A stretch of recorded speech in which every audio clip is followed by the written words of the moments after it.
신종 코로나 감염증이 확산되는 가운데 선출직 공직자들이 줄줄이 해외 출장길에 올랐습니다. 도민들의 따가운 시선을 받고 있습니다. 4월 총선을 앞두고 홍천군이 포함된 접경지역 선거구에서 예비후보 7명이 뛰고 있습니다. 현직 의원이 없는 상황이라 후보자 날림 양상을 띠고 있습니다. 춘천 시민버스가 경영난을 겪으면서 버스 노동자들이 시에서 운영을 맡는 완전 공영제를 주장하고 있습니다.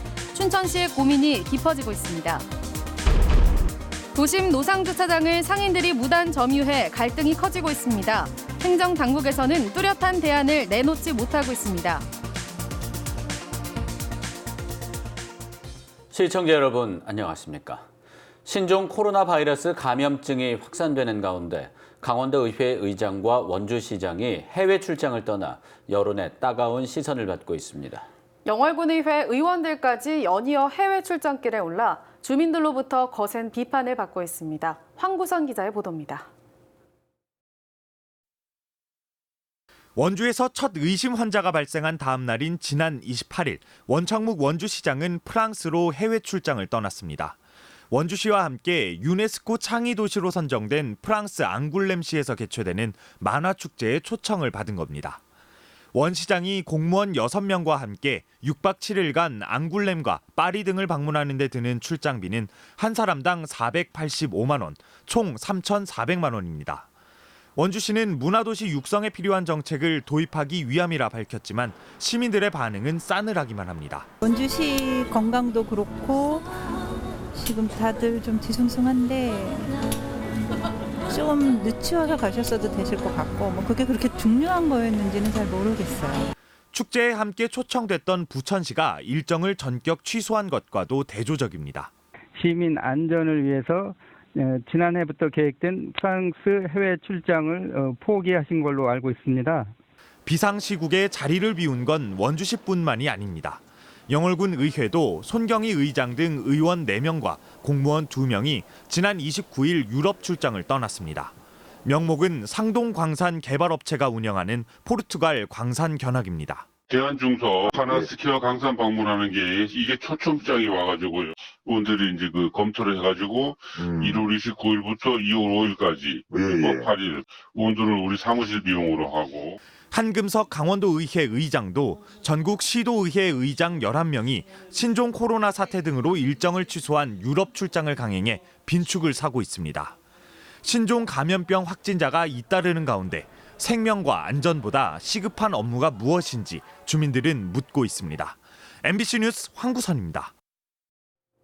4.15 국회의원 총선거를 75일 앞두고 5개 군지역이 포함된 홍천, 철원, 화천, 양구, 인제 선거구는 모두 7명의 예비 후보가 뛰고 있습니다.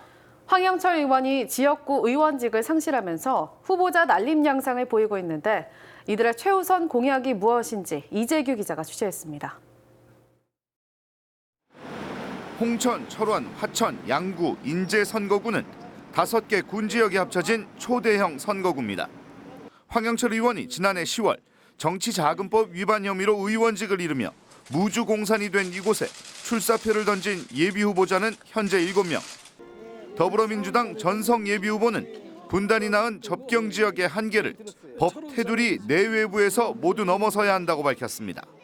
저는 우리 지역이 분단 시대에 우리 지역에 씌워진 여러 법적 제도적 제약을 이제 개선하고 개정해서 14대와 17대 국회의원이었던 더불어민주당 조일현 예비후보는 농업의 부활을 통해 지역 경기를 다시 살릴 기반을 마련하겠다고 밝혔습니다. 저의 첫 번째 공약은 부활 농업, 재생 농촌입니다. 농업을 부활시켜서 농촌을 다시 발달시킴으로써 강원도 경제부지사를 지낸 더불어민주당 정만호 예비후보는 중앙고속도로를 철원을 거쳐 북한 원산과 유라시아까지 연결하겠다고 말했습니다. 중앙고속도로를 철원까지 연장하는 것이 1번입니다. 앞으로 남북관계가 개선되면 이 고속도로를 원산까지 연결하고 18대와 19대 국회의원을 지낸 자유한국당 한기호 예비후보는 접경지역 삶의 질을 높이기 위한 대책 마련을 최우선 공약으로 내놓았습니다. 접경 지역에 대한 삶의 질 향상을 위해서 군부대 해체에 대한 대책을 만드는 겁니다. 또 홍천은 특히 접근성이 좋게 하기 위한 철도, 지하철. 국가혁명 배당금당 양승우 예비후보는 중앙당의 배당금 지급 공약을 자신의 최우선 공약으로 꼽았습니다. 3.3 공약이 있어요. 우리 당에. 그래 거기에 뭐 보훈 공약도 있고 뭐 여러 가지 그 배당금 공약도 있고 참 많습니다. 그러나 그것만 다 이룩되면은 전과 기록은 김준영 예비후보가 1987년 집회 시위에 관한 법률 위반 혐의로 징역 1년 6월에 집행유예 2년을 선고받았습니다. 전성 예비후보는 1981년 포고령 위반 혐의로 징역 1년 6월, 1992년 국가보안법 위반 혐의로 징역 2년에 집행유예 3년을 선고받았습니다. 정만호 예비후보는 2004년 공직선거와 선거부정방지법 위반 혐의로 징역 1년 6월에 집행유예 2년을 선고받았습니다. 7명 예비후보 중 2명의 후보는 인터뷰를 거절하거나 연락이 닿지 않았습니다. MBC 뉴스 이재규입니다. 춘천 시내버스가 경영난을 겪고 있는 가운데 버스 노동자들이 시내버스를 민간에 맡길 게 아니라 시에서 직접 운영하는 완전 공영제를 주장하고 나섰습니다.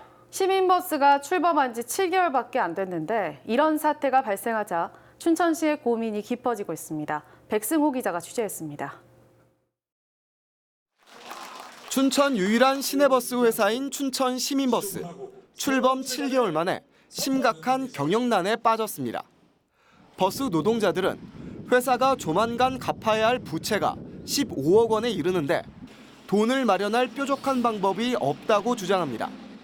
시민버스 회사 측도 경영 개선이 이루어지지 않았고 만성적인 부채를 해결하기 위해 투자자를 물색했지만 끝내 무산됐다고 밝혔습니다. 2018년 대동대안 운수의 법정관리 사태 그 이상을 뛰어넘는 시한폭탄을 안고 있는 것이라고 말씀드릴 수 있습니다. 버스 노동자들은 시내버스 문제의 근본적인 해결책은 완전 공영제뿐이라고 주장합니다. 버스 회사 운영을 민간이 아닌 춘천시가 전적으로 맡아야 한다는 말입니다. 어떤 민간 기업이 오더라도 공공성을 담보하고 있는 시내버스는 유지할 수가 없다는 것이 분명하게 밝혀져 있습니다. 춘천 시내버스 완전 공영제 요구는 이번이 처음이 아닙니다. 옛 대동대안 운수 법정관리 때도 완전 공영제 요구가 거셌습니다. 당시 춘천시는 공영제 대신 시민이 주인인 버스 회사를 만들겠다며 버스 차고지를 48억 원에 매입해 현재 시민버스의 대주주인 녹색시민협동조합을 우회 지원했습니다. 하지만 이렇게 탄생된 춘천 시민버스가 불과 1년여 만에 경영난에 빠지면서 춘천시의 실험이 사실상 실패했다는 지적이 나오고 있습니다.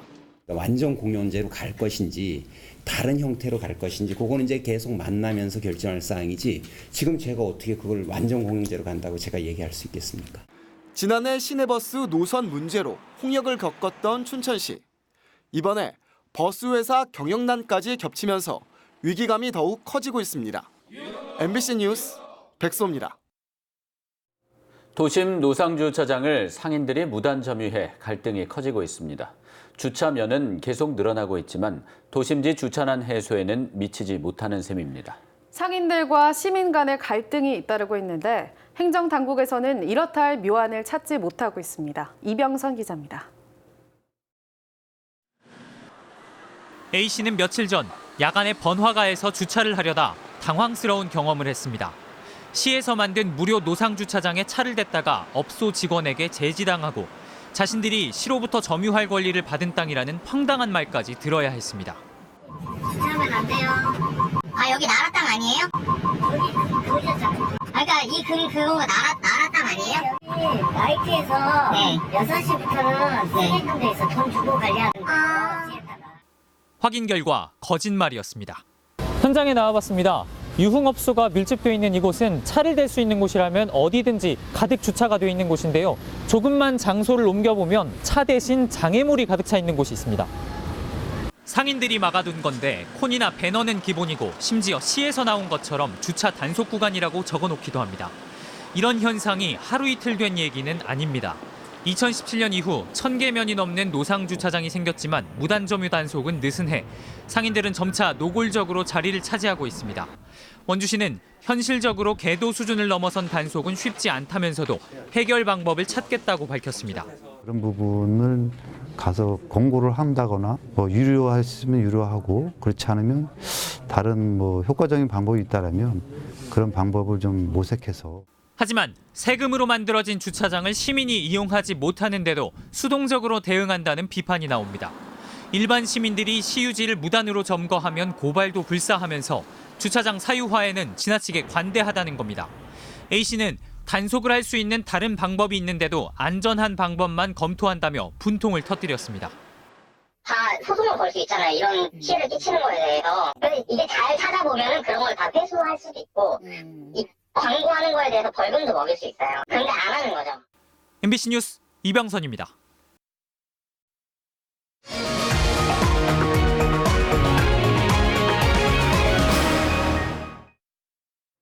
최근 2주 사이 중국 우한 입국자로 능동 감시를 받고 있는 강원도민은 13명으로 파악됐습니다.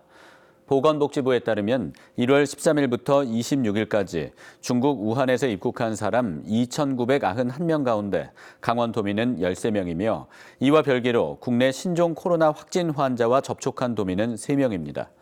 보건당국은 능동 감시 대상자와 접촉자를 상대로 매일 전화와 체온을 확인하고 있는데 아직까지 의심 증상을 보이는 사람은 없습니다. 하지만 강원도는 이들에게 증상이 없더라도 2주 동안은 학교 출석이나 직장 출근을 자제해달라고 요청했다고 밝혔습니다. 국내 신종 코로나 바이러스 확진 환자가 잇따르는 가운데 현재까지 도내에서 발생한 의심 환자 모두 음성 판정을 받았습니다. 강원도에 따르면 어제 발열 등 증상으로 강원대병원에 격리된 40대 여성과 50대 남성 모두 바이러스 음성 판정을 받아 현재까지 강원도 내 확진 환자는 발생하지 않았습니다.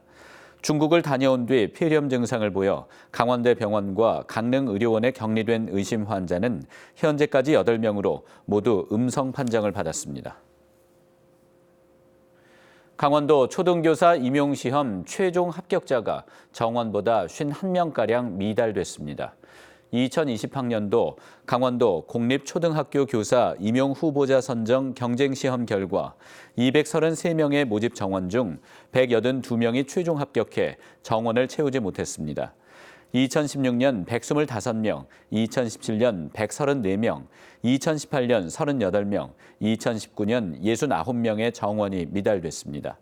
이런 합격자 미달에도 불구하고 복직자가 188명에 달해 교원 수급에는 문제가 없지만 신규 교사의 발령 대기 현상이 빚어질 전망입니다.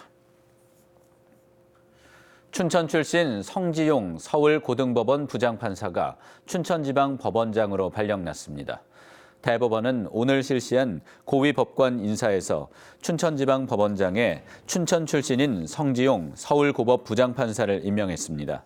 1964년생인 성지용 법원장은 춘천고를 나와 서울대 법대와 법학대학원 등을 졸업했으며 1986년 제28회 사법시험에 합격한 뒤 대구지법 부장판사, 수원지법 평택지원장, 서울행정법원 부장판사 등을 역임했습니다. 아프리카 돼지열병 바이러스에 걸린 야생 멧돼지가 화천에서 급증하고 있습니다. 환경부에 따르면 국내에서 바이러스에 걸린 야생 멧돼지 폐사체는 모두 132건으로 이 가운데 도내에서는 화천이 30건으로 가장 많았고 철원이 19건으로 뒤를 이었습니다. 도내 발생 폐사체 49건 가운데 절반이 넘는 30건이 민통선 외부에서 발견돼 1차 방어선인 민통선도 무너진 것으로 파악되고 있습니다.